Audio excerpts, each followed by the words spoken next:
Your brain is hallucinating threats. Right now, you think you're an empath, someone who just sees more. She sent okay. One word, no emoji. You've been decoding it since. You replay conversations in your car. Your nervous system won't stop.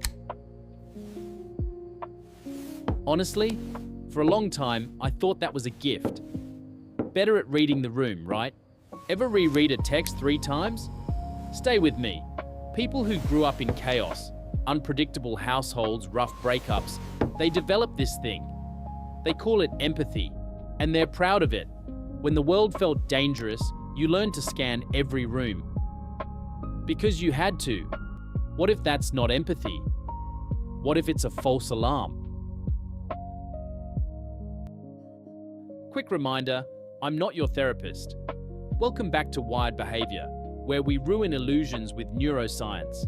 There's a concept called the Smoke Detector Principle. Researcher named Nesse figured out your alarm system is designed to be wrong, on purpose. Your amygdala would rather be wrong 100 times than dead once. Beautiful strategy in the wild. In your apartment, it's a glitch. Your brain didn't develop this to connect with people. It developed it to survive them. The Smoke Detector Principle explains everything. Here's what Nesse figured out. Your brain runs a cost-benefit analysis every second, and the math is rigged. 2 ways your alarm screws up. Miss a real threat, false negative. See a fake one, false positive. Here's the thing. Miss a real threat, you're dead.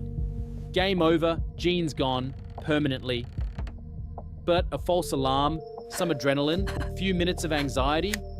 You ran from a shadow, so evolution built your alarm like the world's most paranoid smoke detector.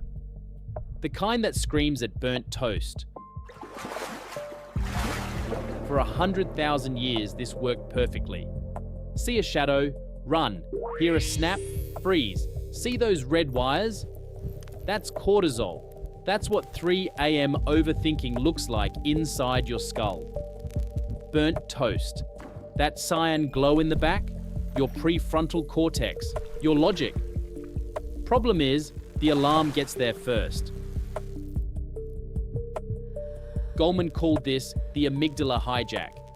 Your amygdala gets sensory data milliseconds before your rational brain.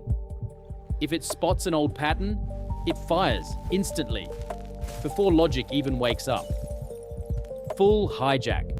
You walk into a meeting, colleague frowns. He's squinting at a spreadsheet. That's it.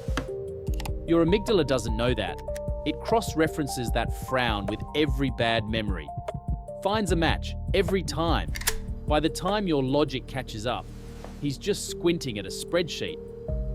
Your body's already in full alarm.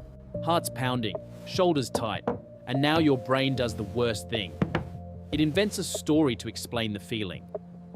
That's overthinking. Body feels unsafe, so brain assumes danger. It's backwards. This changed how I see every awkward interaction I've ever had. But that's just the one-time alarm. The real damage? When it never turns off. That's where your brain starts hallucinating. The amygdala hijack. That's the one-time alarm. But what happens when it fires so often? It just stops turning off. Healthy nervous system. Alarm fires, you handle it. System comes back down. Heart rate drops, you're safe. That's how it's supposed to work. Grew up in chaos? The silence wasn't empty. It was a warning. The off switch is broken. Those faded images? That's your memory archive. Every raised voice, every silence that meant something bad was coming. Here's what Karl Friston figured out. Your brain is not a camera. It's a prediction machine.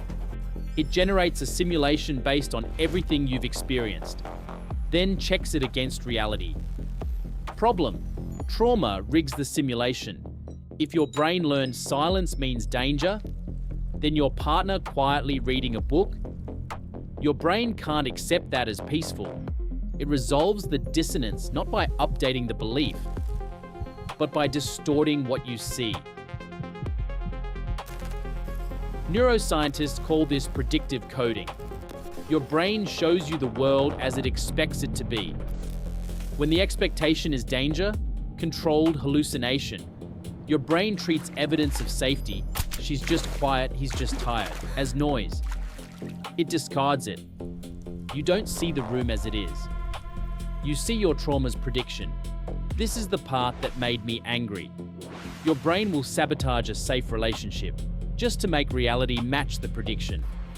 If your brain predicts rejection, a loving relationship actually creates anxiety. The safety keeps contradicting the prediction. And your brain hates being wrong, so you pick the fight, push them away. Self-fulfilling prophecy.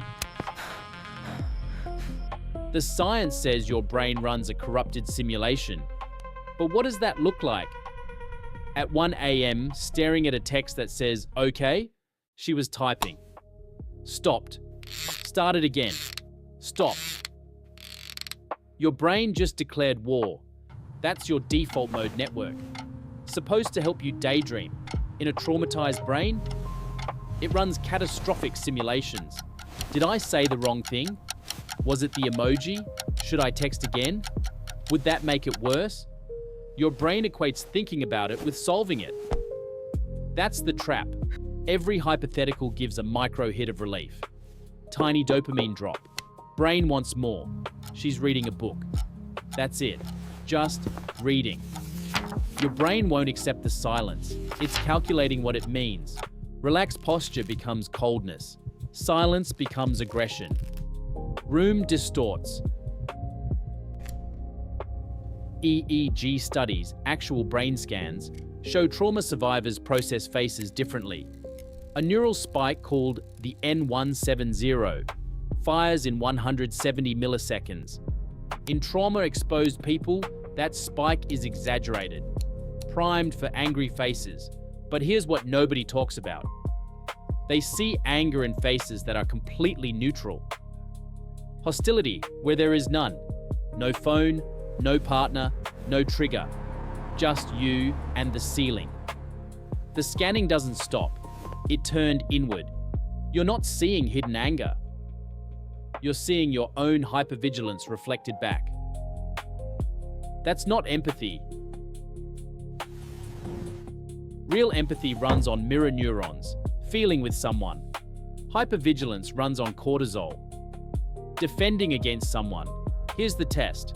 When you sense someone's mood, do you want to connect? Or does your heart spike and your brain calculate escape routes? That's your answer. This is the thing I wish someone told me 10 years ago.